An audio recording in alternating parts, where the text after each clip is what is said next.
আসসালামু আলাইকুম সবাইকে। ঈদ মোবারক। ঈদে ঘুরতে এসে কিন্তু একবার শ্বশুরবাড়ি, একবার বাবার বাড়ি করতে করতেই সময় পার হয়ে যায়। ঢাকা থেকে এসেই ১ম এ একদিন ছিলাম বাবার বাড়িতে। কারণ এদিক দিয়েই এসেছিলাম এবার বাসে করে।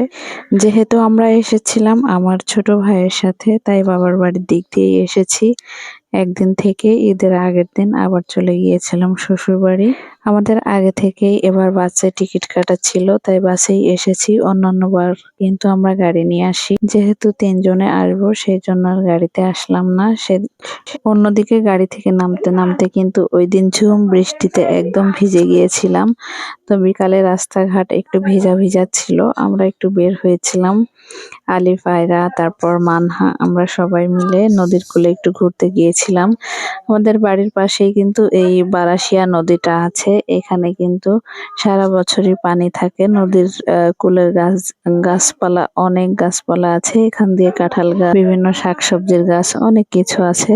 তো আয়রা আর মানহা কিন্তু কাঁঠাল গুনতে শুরু করে দিয়েছে যে কয়টা কাঁঠাল আছে।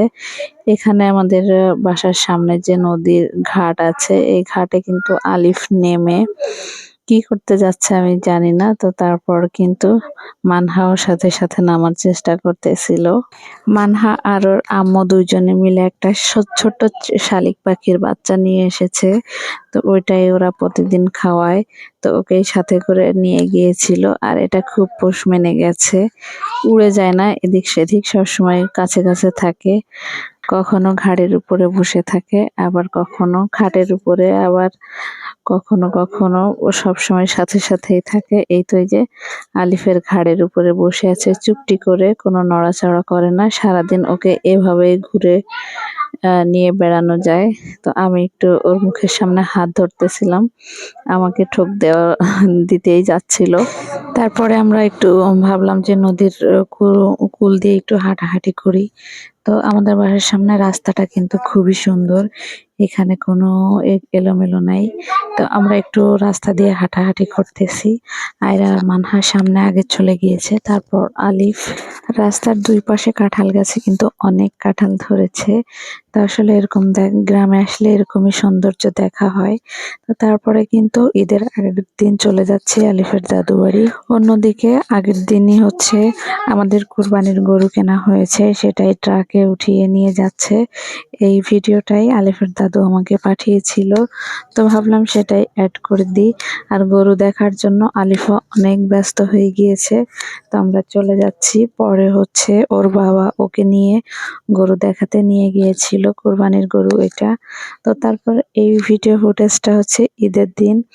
তো যেহেতু শ্বশুরবাড়ি যে খুব বেশি ভিডিও করা হয় না, তো তারপরে ঈদের দিন এই কোরবানির শেষে মাংস রান্না করার সময় এই ভিডিও ক্লিপটা নিয়েছিলাম।